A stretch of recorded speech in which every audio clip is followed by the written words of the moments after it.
February, I pay homage to the birth date of Charles Darwin. This year we happen to be doing a series on that book, The War for Kindness, so that kind of interrupted us. But last month was indeed the 211th anniversary of the birth of Charles Darwin. We all know him. He's the guy who laid the groundwork for the theory of biological evolution. And I can't think of another scientist whose work has stirred up more controversy in religious circles than Charles Darwin.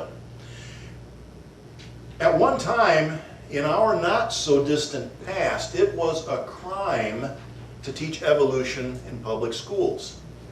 And they made it a crime based on religious grounds because it was against what was taught in the Bible. That was being forced on people in our public schools back then. And even today, Darwin continues to be demonized in certain churches and certain branches of Christianity. I remember back in 2009 they announced this big archaeological discovery. They found a 47-million-year-old fossil primate, which they named Ida, which is said to be a human ancestor. Now that wouldn't be a direct ancestor, sort of like a distant cousin a few thousand times removed, but it gave scientists all sorts of new information about how early primates evolved, and it kind of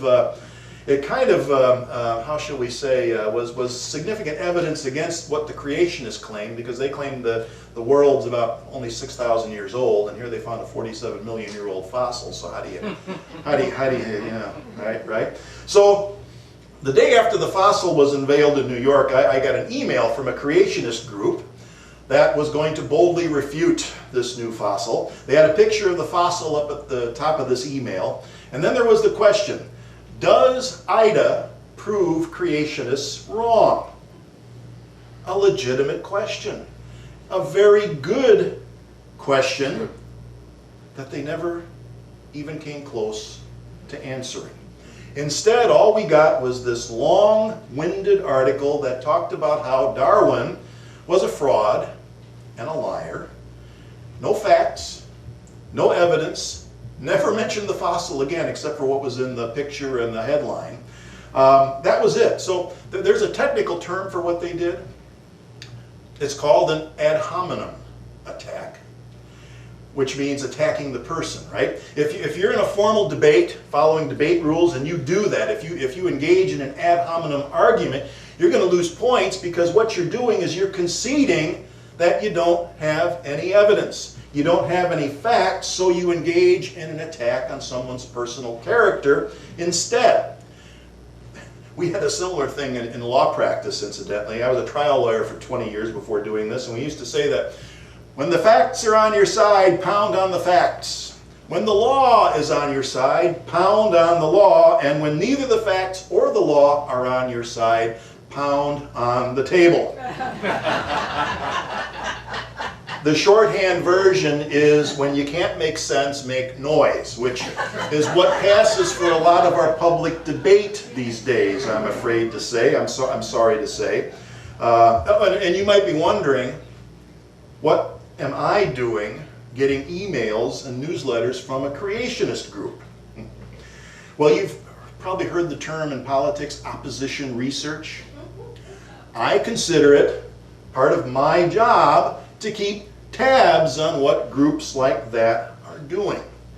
And I will tell you that it is a nasty and unpleasant process, but I do it so you don't have to. You're welcome. Thank you. You're welcome. This email was really one classic case of character assassination. They tried to paint Darwin as the Antichrist when he was actually a deeply spiritual person. Darwin's biographer, James Moore, said that Darwin's Origin of Species book was the last great work in the history of science in which theology was an active ingredient. You know, Darwin was a guy who hated slavery. He fought against cruelty to animals. And here's the last line of that famous book on the Origin of Species. He says this: "There is grandeur in this view of life, with its several powers having been originally breathed into a few forms, or into one, and that, whilst this planet has gone cycling on according to the fixed law of gravity, from so simple a beginning, endless forms, most beautiful and most wonderful, have been and are being evolved. All right there in that short quote. Grandeur, awe, and especially humility. Standing back and admiring something that is perhaps greater than what he can conceive of. Grandeur, awe, and humility, which is why it's so disappointing when someone who self-describes as a Christian engages in that kind of character assassination that I saw. Isn't there, I think there's this specific commandment, is that what they're called? The commandments in the Bible, those 10 things? There's a commandment about not bearing false witness against a neighbor, which would include saying false things to destroy a person's reputation. So for Darwin, this natural world around us revealed the wonders of creation in a spirit of awe and humility, and really for creationists to engage in personal attacks, I think is really sad, because the more they attack science, the more isolated and marginalized they seem to become. They're doing the kind of stuff that drives people away from the very idea of organized religion, which isn't good for any of us ultimately. Evolution marches on, and I think it's difficult to overstate the uproar that was caused by Darwin's 1859 book, that one called On the Origin of Species. Unity co-founder Charles Fillmore considered himself to be a scientist. He was born in 1854, so he sort of lived through the publication and the backlash to this book. And he talked about it in his book called Christian Healing. He observed the growing divide between science and religion back in those days. And here's what he said. He said, as a rule, religious people are not scientific. They think that religion and science are separated by a gulf, and that the scientific mind is spiritually dangerous. Science, to them, is associated with Darwin, Huxley, and other students of natural law who have been skeptical about the accuracy of the Bible from the standpoint of natural science, and whom, because of this skepticism, they brand as infidels. Hence, it has come to be almost heresy for a good Christian to think about his religion as having a scientific side. He lived through it, he saw it, and he summed it all up. I mean, it's almost as if the supporters of biblical literalism decided that evolution, this is the place where they were going to draw their line in the sand. This was the last straw. This is where they would make their stand, and maybe they were hoping that perhaps for the first and only time in human history that a natural and scientific explanation for something would be ousted and replaced by a supernatural explanation. Still hasn't happened, but they had hopes, I guess. So how does it seem to be working for them? Well, by way of example, something that happened back in July of 2017, they unveiled a statue to Clarence Darrow on the lawn outside the county courthouse in Dayton, Tennessee. There's the statue, there's the courthouse. This is the famous courthouse where they held the Scopes monkey trial. Has anyone ever seen the movie Inherit the Wind? Spencer Tracy, great movie, all about the Scopes trial back in 1925. A high school teacher named John Scopes was convicted and fined for the dastardly crime of teaching evolution in his high school biology class. And the Scopes trial, as you might gather, attracted international attention. Not all of it was positive. For example, in Paris, there was a daily newspaper that made this observation, and I like this, this is so dry. They say, on this side of the ocean, it is I wish I could do this with a French accent, but on this side of the ocean, it is difficult to understand the susceptibility of American citizens on the subject of evolution, and precisely why they should so stubbornly cling to the biblical version. It is said in Genesis, the first man came from mud, and mud is not anything very clean. In any case, if the Darwinian hypothesis should irritate anyone, it should only be the monkey. That's some of that French. That's good. So anyway, during the trial, Scopes was defended by Clarence Darrow, the famous lawyer from Chicago. And the case was prosecuted by a guy named William Jennings Bryan, who ran for president at one time. Bryan already had a statue.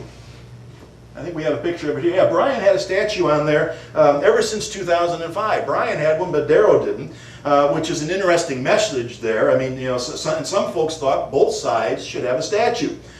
Well, when they revealed their intention to have the Clarence Darrow statue, you can imagine what conservative Christian creationists did. They threatened protests, they threatened legal action. One of the organizers of the legal action and the protest was this person here. This is Pastor June Griffin. June Griffin, who says an atheist is not on an equal footing with the Christian. And for some reason, Pastor June is posing with her shotgun. I'm not quite sure why. You can see it there. She's holding a shotgun. So she organized this creationist counter rally, which they held several days before the Darrow statue was to be unveiled. And this event, let me tell you, it drew a massive crowd, estimated by experts at around 20. On the day of the actual unveiling, this was the best they could do. They put a banner back there with a finger pointing to read your Bible. Yeah, that'll show them, right?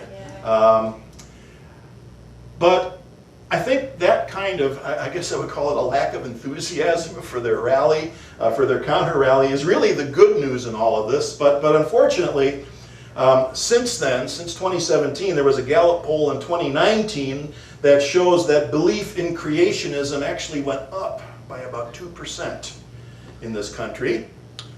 Indeed, a sign of the times, I guess.